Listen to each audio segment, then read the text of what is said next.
What's good? It's your boy Fanon. All right, man. You got to put up with the fact that this bout is probably going to happen between Alexander Povetkin and Anthony Joshua.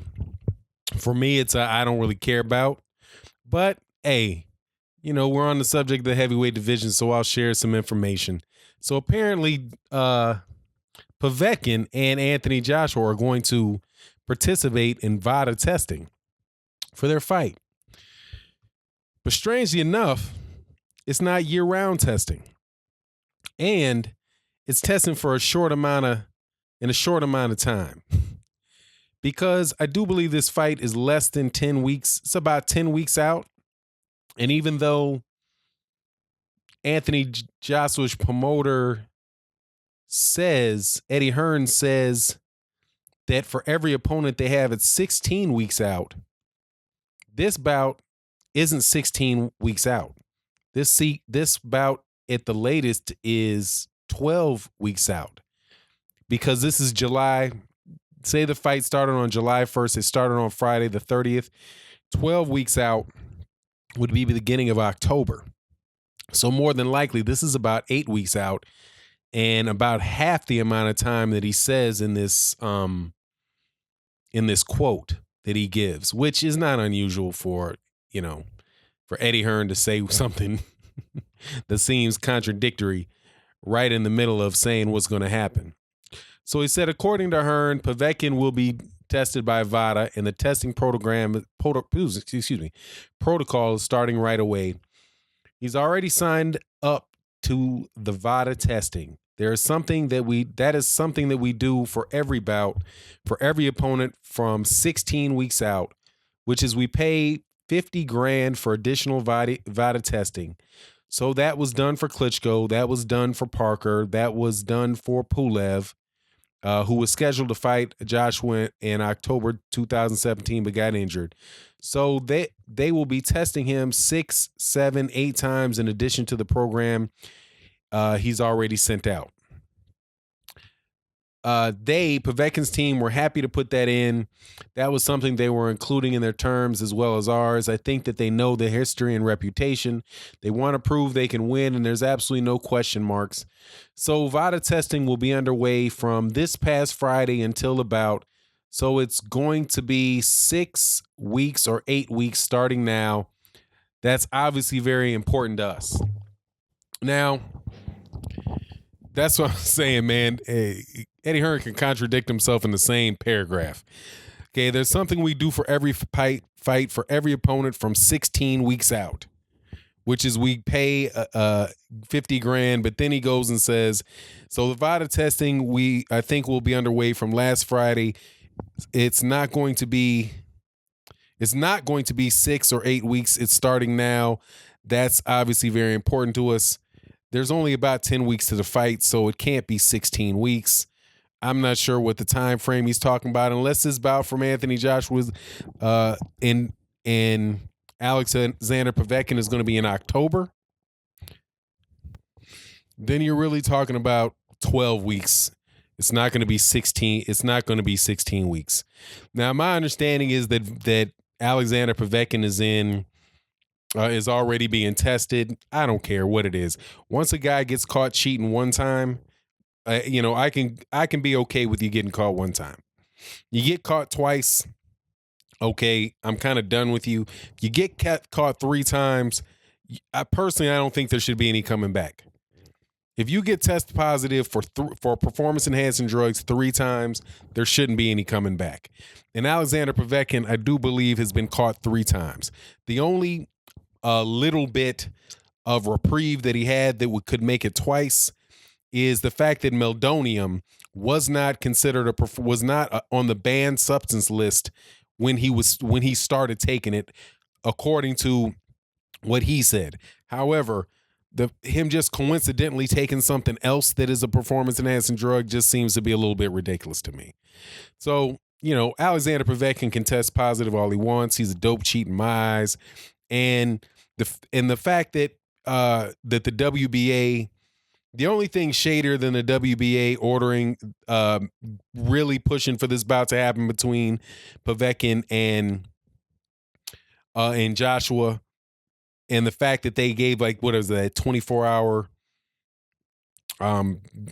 the line in the sand of 24 hours. The only thing shadier than that is the fact that he wants to fight Alexander Povetkin at all, because Alexander Povetkin is a known drug cheat, and it is just a bad look. It's just a bad look on the sport.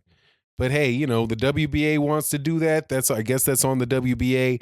If Eddie Hearn is okay with him taking only 10 weeks of drug testing that he knows of, right? Okay. The fact that that Anthony Joshua would be willing to go out of his way to try to make a bout with a drug cheat, it rings kind of funny to me. Deontay Wilder got into a situation where he had somebody that he fought, Ortiz, who had tested positive, but the first bout had gotten canceled, and so Ortiz was under supervision, I believe, for a good amount of time before the second fight. But I don't think that was his third time getting caught. But whatever's clever, man. Whole thing kind of to me is a joke. Alexander Povetkin can find more than a few ways, to get over on a drug test, as can Anthony Joshua, if these guys are not on year-round drug testing.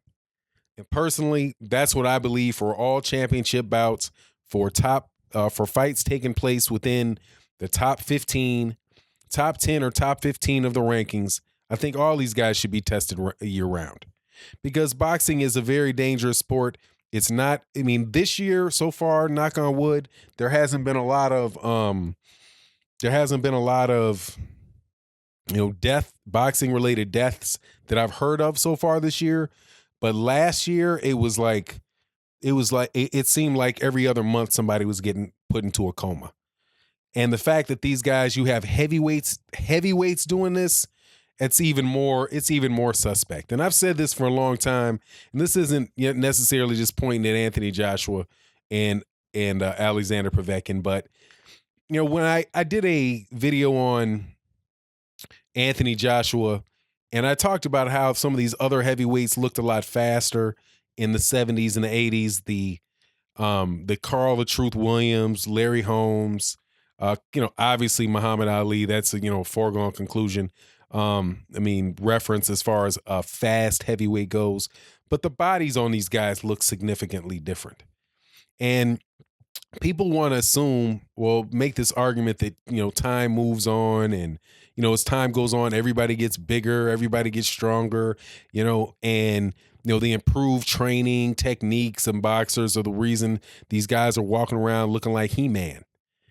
And I kind of think, but at the same time, everybody will admit that performance-enhancing drugs in boxing and in sports in general is rampant, right? So on one hand, everybody knows that performance-enhancing drugs in major sports where there's a lot of money on the line is rampant.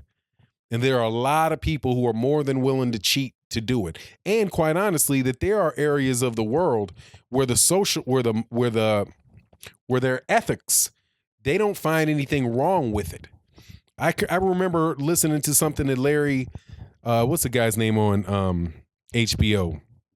Not Larry Merchant, but Jim Lampley, a report that he had done in the early 1980s where he talked about when he was covering track and field, and how at the Olympics that he went to, or the sporting event he went to, that people from the Eastern Bloc, which was the Soviet Union at the time, they just like everybody does it, right? They're like, they didn't find anything wrong with it.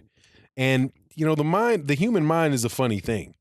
If you were told that something's not wrong and you're raised as if there's no issue doing something, then a lot of times you'll accept that as not being a big deal.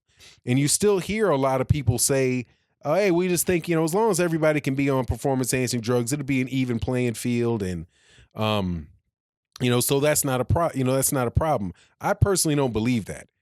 I think that if you're using something where if you're sneaking around doing something you're not supposed to do, that there's something wrong with it. Everybody pretty much knows that you're not supposed to use performance-enhancing drugs. There's never been a situation where it's just okay. Now, there are situations where people shouldn't even be able to do what like Aaron Pryor is reported to having done and put asthma medicine in some water to open your lungs up, right? Because if it should be the theory is that sports are a one-on-one sport. It's mano y mano, may the best man win. It's not mano y mano, may the best man and whoever has the best chemist and the most money to, and the smartest team of medical doctors behind them to help them cheat shall win. So, I mean, the whole thing is a joke. I mean, as far as this Alexander Povetkin, Anthony Joshua bout, from the fact that number one, it's not a fight that's going to say who the best heavyweight champion is. It really is just to me, I think it was a duck move from, Anthony Joshua and those guys trying to extend their career and taking the path of least resistance. Because I do believe that Povetkin is a path of less resistance than Deontay Wilder, even though I must admit that I don't think that it's a foregone conclusion that Anthony Joshua will win that bout. But trying to rest suspicions about performance-enhancing drugs because Anthony Joshua and Alexander Povetkin are going to participate in Vada testing for 12 weeks, during their training camp. It's not persuasive to me, because essentially you're talking about you're probably going to get blood and urine tests during your training camp. What would make me feel more comfortable was if you get people that random blood and urine testing year round. And I promise you, well, at least I believe, can't promise you because there's no way to prove it. If you have year-round blood and urine testing for everybody in the WBA, the WBC, the IBF, and the WBO, year-round random testing, that you're going to find some of these guys who are walking into that ring. And you don't imagine how much that could affect these guys. If there's nothing allowed, you're going to have guys that your endurance isn't going to be as high as it was because you can't train with it. The fact of the matter is, if you only test these guys in competition, which is, for the during the training camp, you don't know what they can do outside the training camp before the testing starts in order for them to get their endurance up, and they could still be living with the results or the benefits of having been on performance enhancing drugs after they've already cycled off of the stuff and the stuff has come out of their system. So, I mean, to me, it's just kind of a joke. It's a shame that we have to go through that and have to wonder who's on this or who's on that, because even with year-round testing, I'm quite sure with year-round testing, there's still going to be ways to get around it. But as far as somebody testing positive in this term or cheating and not getting caught in this, if you sign up to get into a fight with Alexander Povetkin, personally, I think you get what you deserve. Because there's no doubt in my mind this guy's going to find a way to cheat if there's any way that Alexander Povetkin and his team can get away with cheating, they're going to do it. If they have enough money and they've got enough, access to drugs that have not been discovered yet, drugs that have not been put on performance enhancing drugs that have not been put on a list yet, then they're going to use that. And there's no difference between if you get the same effect, there really is no difference between whether it was on the list or it wasn't on the list, Vada's list, when that punch connects with somebody's head, So, and that's why probably my biggest issue with Alexander Povetkin not being suspended, because Maldonium, even though, it's like, what you didn't break the rule, you just broke the spirit of the rule. The spirit of the rule is that you don't want anything in the person's system that is going to give them an unfair advantage in a boxing ring against somebody else. That's the spirit of the law. But what he did was he found something that broke the law, but wasn't on the list and wasn't illegal yet. So, it is what it is, man. And may the best dope fiend win in this fight. Not that I'm saying Anthony Joshua was on performance enhancing drugs.